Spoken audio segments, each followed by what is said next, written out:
आप सभी का न्यूज इंडिया पर। आपके साथ मैं हूं आंचल कादियान। दिल्ली के प्रगति मैदान में भारत मंडपम में बीजेपी का राष्ट्रीय अधिवेशन हो रहा था, तो वहीं प्रगति मैदान में ही नक्षत्र के नाम से एक प्रदर्शनी भी लगी थी। नक्षत्र में देश भर के ज्योतिष, हस्तरेखा विशेषज्ञ, टैरो कार्ड रीडर समेत तमाम तरह के विशेषज्ञों ने हिस्सा लिया। भारतीय जनता पार्टी की रणनीति और विपक्ष की कोशिशों के बीच में हमारे सहयोगी अभिषेक कुमार ने ज्योतिष विशेषज्ञों से देश में होने वाले लोकसभा चुनाव और राजनीतिक दलों के ग्रह दशा पर बातचीत की।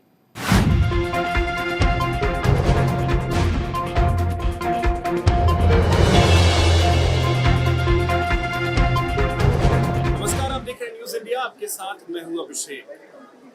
दिल्ली के भारत मंडपम में बीजेपी का 2 दिवसीय अधिवेशन खत्म हुआ, जहां पर बीजेपी ने अपने लिए 370 सीटें और अपने गठबंधन के लिए 400 सीटें जीतने का लक्ष्य रखा है। साथ ही एक बार फिर से मोदी सरकार का नारा बुलंद करने का प्रयास किया। अब ऐसे में पास में ही नक्षत्र 2024 का आयोजन हो रहा था। हमने सोचा कि जरा ग्रह नक्षत्रों में हम भारतवासी बहुत ज्यादा विश्वास करते हैं, तो जरा जान लेते हैं कि आखिर जो बीजेपी ने अपने लिए लक्ष्य रखा है उसमें वहां वो पहुंचती हुई दिख रही है या नहीं दिख रही है। इसी विषय पर हमारे साथ कई लोग इस समय आपको नजर आ रहे होंगे। हमने एक तरीके से 9 ग्रह हैं, तो हमने नवग्रह ही बिठा रखे हैं। 9 लोग हमारे साथ होंगे जो ये बताएंगे कि 2024 में क्या एक बार फिर से नरेंद्र मोदी वापसी कर रहे हैं। कार्तिक जी हमारे साथ हैं। कार्तिक जी, आप ही से शुरुआत करेंगे। आपके अनुसार नरेंद्र मोदी की ग्रह दशा क्या है? सर, इस बार जो नरेंद्र भाई की जो डेट ऑफ बर्थ से देखा जाए तो जो उनकी कुंडली के जो दशम स्थान का जो मालिक है, वहाँ से हम योग दशमांश कुंडली से देखें तो विमल नामक एक योग बन रहा है। तो विमल नामक जो योग है वो थोड़ा संघर्ष तो करवाएगा, लेकिन संघर्ष के साथ उनको 110% कहीं ना कहीं अच्छी सी प्रगति दिखाई देती है। यानी बीजेपी अपने साथीदार पक्षों के साथ जो यह इलेक्शन लड़ रही है, तो इस बार उनका जो भी टारगेट है वो टारगेट से पर ऊपर वो 10% बढ़ सकती है। यानी यदि मोदी जी बोले कि इस बार 400 के पार, तो हम बोल सकते हैं कि एज पर कुंडली नॉलेज कि 420 के पार भी इस बार मोदी सरकार जा सकती है और 100% 420 एनडीए क्रॉस कर आगे निकल जाएगी और सबसे अच्छी बहुमति भी उनको मिलने वाली। लेकिन कहीं कभार 2024 के ग्रह योग ऐसे, एक तो मैं आपको वो बताना चाहता हूँ कि जैसे कि न्यूमरोलॉजी की एक दृष्टि से देखते हैं कि मोदी जी की जो डेट ऑफ बर्थ है 17 तारीख, तो 7, 1 और 8 जो अंक हुआ वो शनि का हुआ।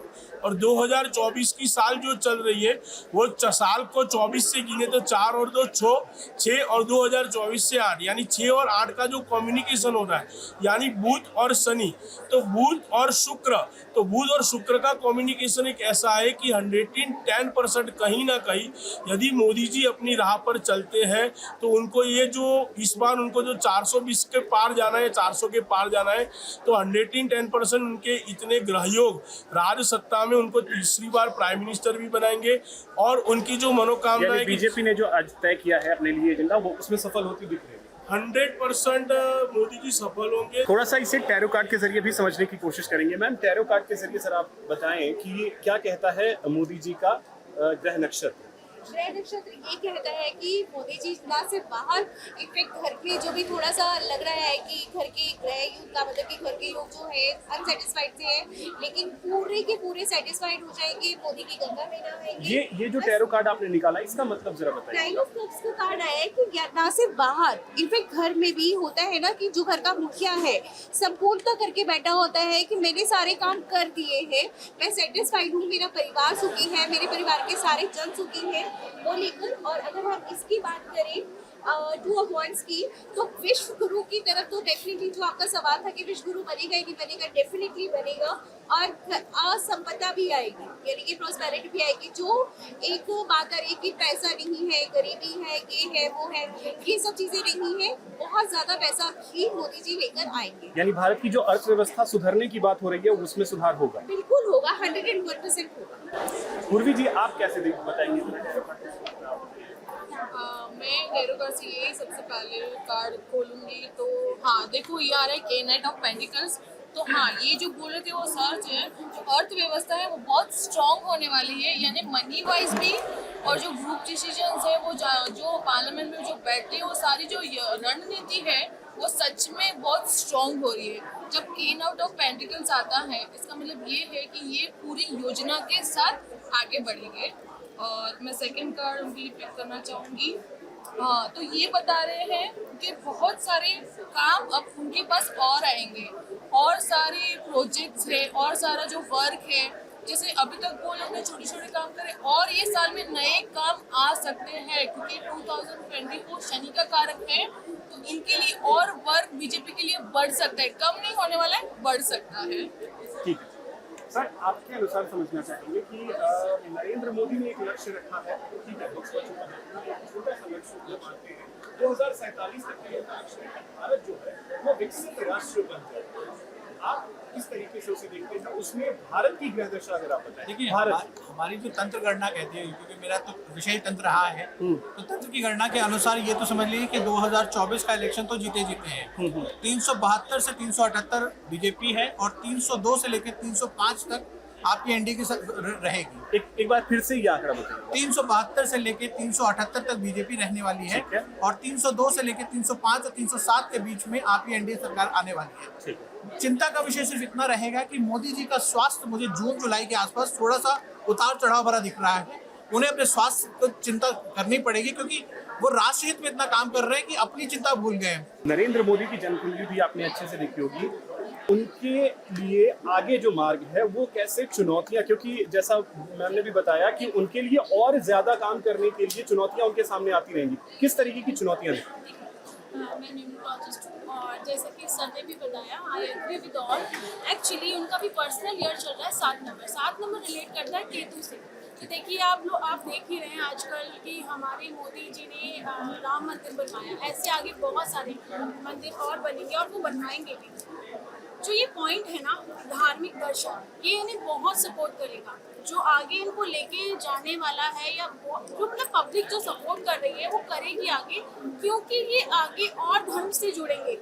ये जो धर्म से जुड़ना है ना, वो इन्हें बहुत सपोर्ट करेगा। जैसे सर ने बोला कि इनका हेल्थ इशू है, ये हेल्थ इशू इनको इनके बर्थडे, मतलब जो इनका जन्मदिन आएगा उसके बाद, उस मंथ के बाद से इनकी थोड़ी सी हेल्थ इश्यूज आ सकते हैं। इनके रेस्पिरेटरी सिस्टम जो है, उनका श्वास संबंधी परेशानियां आ सकती है। कुछ बहुत मेजर इशू नज़र नहीं आ रहा है, वो सब ठीक होगा, और इनका आना वो तय है। कि आना तो तय है, लेकिन कुछ बड़े चेहरे वो उठा पटक का शिकार होते हुए दिख रहे हैं। ऐसे चेहरे जिनकी विजय सुनिश्चित मानी जाएगी, वो हारते हुए दिख रहे हैं। 2-4 चेहरे ऐसे होंगे जो आपको डिसअपॉइंट कर सकते हैं, या हम सबको डिसअपॉइंट कर सकते हैं कि ये कैसा हो गया। तो ये उठा पटक की तैयारी भी बीजेपी को करके रखनी पड़ेगी। मैं पूछना तो नहीं चाहता हूँ, लेकिन जरूर पूछूंगा अगर वो नाम देखिए, कुछ बड़े चेहरे हैं जो इस समय केंद्रीय स्तर पर मंत्री हैं, और उनमें ही उठापटक आपको नजर मिलेगी। आपके जो विशेष 5 या 10 स्तरीय मंत्री हैं, उनमें ही आपको उठापटक देखने को मिलेगी कि ये अचानक कैसे हो गया। ठीक है सर, आपकी गणना क्या कहती है भारत के लिए, साथ ही प्रधानमंत्री नरेंद्र मोदी के लिए? देश के प्रधानमंत्री नरेंद्र मोदी जी को अग्रिम बधाइयाँ दूंगा कि नेक्स्ट जो सरकार होगी नरेंद्र मोदी की होगी, क्योंकि ट्रांजिट जो है अभी शनि का जो ट्रांजिट है वो कुंभ राशि पे है। कुंभ राशि सीधा सीधा दसम स्थान को, उनकी कुंडली के अकॉर्डिंग दसम स्थान को देखता है। अगर आप वो कैमरे पे दिखा करके Yes, yes, yes. अगर आप बताएं तो उसके बाद इसको समझें। ट्रांजिट जो अभी जो शनि का ट्रांजिट जो चल रहा है वो कुंभ राशि पे चल रहा है, और वो सीधा सीधा दसम स्थान को देखता है। तो संघर्षों के अभाव, जैसे कि कार्तिक सर ने बताया कि थोड़े से संघर्ष तो होंगे, बट सरकार 420+ सीटें जाएंगी ही जाएंगी। इट्स बिल्कुल ट्रू, सरकार बीजेपी की आएगी ही आएगी। तो मैं अग्रिम से अपने प्रधानमंत्री को बधाइयाँ देना चाहूँगा कि मैं बहुत बहुत बधाइयाँ। ठीक है। और विष्णुप्रिया जी, आपकी गणना क्या कहती है नरेंद्र मोदी की? देखिए, अभी जैसे सर ने मोदी की बात करी थी, उसमें कुछ उनकी कुंडली में ना कुछ योग नहीं है, जैसे कि विक्रमादित्य योग हो गया, बुध आदित्य योग, लक्ष्मी योग, रोचक योग और शंख योग। तो इन योगों की वजह से भी जो उनका वर्चस्व है वो काफ़ी भारी है, और बिल्कुल उनके आने की संभावना है। पर हमें एक चीज़ नहीं भूलनी चाहिए, एट दी एंड सब कुछ कुंडली एक तरफ, हर चीज़ एक तरफ, कर्म हमारी जिंदगी में बहुत मायने रखता है और जिस हिसाब से वो कर्म कर रहे हैं उन्हें उनके फल डेफिनेटली मिलेंगे और वो मिल रहे हैं। और जिस हिसाब से वो कार्य करें हम देख रहे हैं हमारा देश बहुत प्रगति कर रहा है पिछले कुछ सालों के हिसाब से और ज़्यादा। मतलब हर चीज़ें आप नई नई लाए, महिलाओं के लिए वो इतना करे। और कहते हैं जहाँ पे मातृ पूजन, जहाँ पे महिलाओं की रक्षा होती है, जहाँ पे महिलाओं के लिए बोला जाता है, जहाँ पे महिलाओं के लिए उनकी पूजा की जाती है, उनके लिए चीज़ें की जाती है, वहाँ वो देश तो अपने आप ही तरक्की कर रहा है। और वैसे ही इस कर्म चीज तो राहुल गांधी भी कर रहे हैं। देखिए, बिल्कुल। दक्षिण से लेकर के उत्तर तक आए, अब पूरब से उन्होंने शुरुआत की है, पश्चिम तक आ रहे हैं। देखिए ये भी बहुत अच्छी चीज़ है क्योंकि मोदी जी ने जब करना शुरू किया तो जब उन्हें कुर्सी का डर लगा तो बिल्कुल उन्होंने भी कर्म करने शुरू किया और उन्हें भी डेफिनेटली उनके कर्मों का फल मिलेगा। जो जैसा करता है उसका फल आपको मिलता है। और अभी जिस हिसाब से मोदी जी काम कर रहे हैं तो डेफिनेटली उनके वर्क स्पेस पे आप देख लो, चाहे आप उनकी पूजा पाठ भी देख लो। अभी हमने देखा सबने राम मंदिर का जैसे उद्घाटन हुआ तो जो उन्होंने तब किया, जो किया वो बिल्कुल वो आज के, बिकॉज हम इस बात को डिनाई नहीं कर सकते, कलयुग चल रहा है। तो इस टाइम पे या तो इंसान बहुत ज्यादा ही मंदिर की तरफ आकर्षित हो जाएगा या तो बिल्कुल ही गर्त में चला जाएगा। ठीक है। तो बहुत अच्छा। तो देखिए, अमूमन हमने अभी तक यही समझा है कि प्रधानमंत्री नरेंद्र मोदी ने जो अपने लिए लक्ष्य रखा है और देश के लिए लक्ष्य रखा है वहां तक पहुंचते हुए दिख रहे हैं। आपकी गणना क्या है? जैसा अभी ये साल चल रहा है, मैंने बताया और बाकी सबने बताया, 2024 का साल है और शनि का साल है। तो शनि को मेहनत करने वाले लोग बहुत पसंद रहते हैं और जिस हिसाब से हमारे प्रधानमंत्री मेहनत कर रहे हैं तो उसमें कोई दो राय नहीं है कि उनकी सरकार आती हुई सबको ही दिख रही है। और जिस तरीके से हमारी सबकी उनसे एक उम्मीदें जुड़ी हुई है, जो एक पॉजिटिव एनर्जी, एक पॉजिटिव ऑरा हमारे प्रधानमंत्री की तरफ हम सबका है, तो ज़रूर उनकी सरकार आएगी। और बाकी विपक्ष जो मर्जी कहता रहे, जैसे भी कर्म करके दिखाता रहे, हम सभी को पता है वो कहाँ से उठ के आए हैं और अब वो किस ढोंग में जा रहे हैं। किराए की धोती पहन के और जनेऊ पहन के कोई ब्राह्मण नहीं बन सकता, वो आपको कर्म से ही बनना पड़ेगा। ठीक है, तो इस वजह से अब जो हमारे प्रधानमंत्री कर रहे हैं, जिस तरीके से कर रहे हैं, उनकी मेहनत को सलाम है, उनके जज्बे को सलाम है। और जो उनका एक लक्ष्य है भारत को तीसरी अर्थव्यवस्था बनाने का विश्व की, तो वो ज़रूर पूरा होगा। और हमें हमारी तरफ से उनको खूब शुभकामनाएं हैं कि तीसरी नहीं, दूसरी और पहली पे भी हम ही दिखें। ठीक है सर, आपकी गणना क्या कह रही है? क्योंकि मैं देख रहा हूँ कि आपने कुछ निकाला हुआ है, ये क्या है और ये क्या कह रहे हैं? मैं आचार्य चंद्रदेव आपको प्रश्न कुल्ली के माध्यम से मोदी सरकार की संभावनाओं के बारे में बताने वाला हूँ। देखिए, आपने प्रश्न किया था, आते ही जब प्रश्न किया था तो उसी के आधार पर मैंने प्रश्न कुल्ली तैयार की। बिल्कुल। और प्रश्न कुल्ली में केंद्र में शुभ ग्रहों का होना, जरा उसको दिखाएंगे जी, कैमरे पे, इसको आप समझाते हुए। हाँ बिल्कुल, आप ध्यान दीजिए, कर्क लगन की कुंडली है और कर्क लगन के स्वामी जो है चंद्रमा, वो एकादश भाव में है। लोगों की एक्सपेक्टेशन मोदी सरकार से बहुत ज़्यादा बढ़ी हुई है और वो बढ़ी रहेगी। और आप देखेंगे कि वहाँ से सप्तम भाव में जो उनके सहयोगी हैं बुध, शुक्र और मंगल है। मंगल पराक्रम का कारक है, जिसकी दृष्टि जो है दशम भाव पे भी है। तो यहाँ दशम भाव पे दृष्टि का मतलब है, और वहाँ पे गुरु मौजूद है। तो गुरु तो खुद मोदी बने हुए हैं वहाँ पे। तो गुरु गंभीर मोदी जो है निश्चित तौर पे अगली सरकार बनाएंगे और पराक्रम भी उनको ऐसा मिलेगा कि जिसके कारण जो है ये बुध शुक्र भी उसको, उनके सहयोगी उनको सहयोग करेंगे। हाँ, एक सहयोगी की तरफ से उनको सरकार बनाने में समस्या आ सकती है।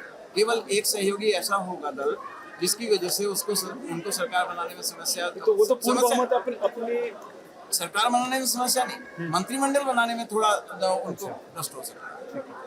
उन्होंने कह भी दिया है, वो तो उन्होंने कह भी दिया है कि तीसरा जो उनका ये दौर रहेगा, ये काफी महत्वपूर्ण उनके निर्णय इसमें रहेंगे। सिर्फ उनके लिए नहीं, देश के लिए। सबसे बड़ी बात मैं ये भी बताना चाहता हूँ, जो मैंने 2019 के अंदर गुजरात के टीवी चैनल के अंदर बोला था कि इंडिया विश्व गुरु बनने जा रहा है। और मेरी एक सोच भी ऐसी कि अभी कई बात चल भी रही है कि हमारी जो करेंसी है वो भी चेंज होगी, जो भारतीय रिजर्व बैंक हम जो चला रहे हैं, तो अगले 5 साल के बाद एक ऐसा भी होगा कि यूनाइटेड स्टेट ऑफ इंडिया बनेगा कि जो छोटी छोटी कंट्री है, तो छोटी छोटी कंट्री को नरेंद्र भाई एक भी कर सकते हैं और प्रमोट करके एक साथ में भी हम चलाने का एक कार्य करेंगे। और नई जो करेंसी है वो भी हम शायद 2019 या तो 2033 तक हम वो ऐसा करके भी बताएंगे कि हम भी ये जो इंडिया है सबको साथ लेकर चल रहा है।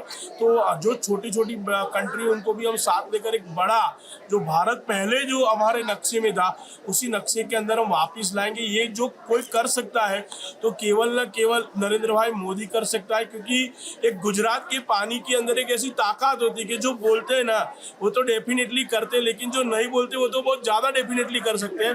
तो आने वाले 10 साल का जो मैं भावी आपको बताने जा रहा हूँ, तो एक अर्थतंत्र तो बदलेगा कि हम तीसरी इकोनॉमी पर आ भी जाएंगे और हमारी जो करेंसी है वो भी एक बार और भी चेंज होगी। और मैं ऐसा सोच रहा हूँ कि जैसे यूनाइटेड स्टेट ऑफ अमेरिका ऐसा एक बनेगा कि यूनाइटेड स्टेट ऑफ इंडिया, कि ये सभी जगह 10-15 कंट्री की हमारी जो करेंसी है वह अप्रूवल होकर सभी जगह पर चलेगी। ये हमारी ताकत होगी, हमारी जो इकोनॉमी है वो इकोनॉमी की ताकत हम 2029 तक हम उन सबको बता पाए। जहाँ तक रही राहुल गांधी की बात ये है कि अकेला चला बाहर नहीं फोड़ सकता।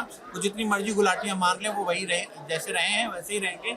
और कांग्रेस के अंदर जब तक शीर्ष जो लीडरशिप है वो नहीं बदली जाएगी, कांग्रेस का सिर्फ अब तो मल्लिकार्जुन खड़गे हैं, अब वो खड़खड़ा रहे हैं ना, नई जनरेशन को देना चाहिए। अभी बहुत सारे जैसे यंग जनरेशन के लोग हैं उनको जगह दें, राहुल गांधी को रिप्लेस करें। देखिए आप कांग्रेस अपनी जगह अच्छा करने लग जाएगी। तो ये जरा टैरो कार्ड के जरिए मैं राहुल गांधी के बारे में भी समझना चाहूंगा, अगर राहुल गांधी के बारे में आप कुछ समझा पाए।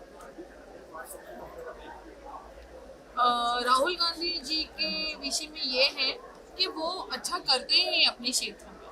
हाँ, वो कर रहे हैं अपने क्षेत्र में, देख लीजिए वो भी अपने क्षेत्र में कहीं ना कहीं अच्छा करने की अब प्रयास कर रहे हैं और ट्राई भी कर रहे हैं। और इसकी वजह से बॉन्ड्स फ्री ऑफ बॉन्ड्स का कार्ड आ रहा है, यानी कि ये अब धीरे धीरे योजनाओं बनाकर और किस तरह से आगे बढ़ना है अब ये तय कर रही है। लेकिन बीजेपी तो उनसे 4 कदम आगे निकल चुकी होती है तब तक,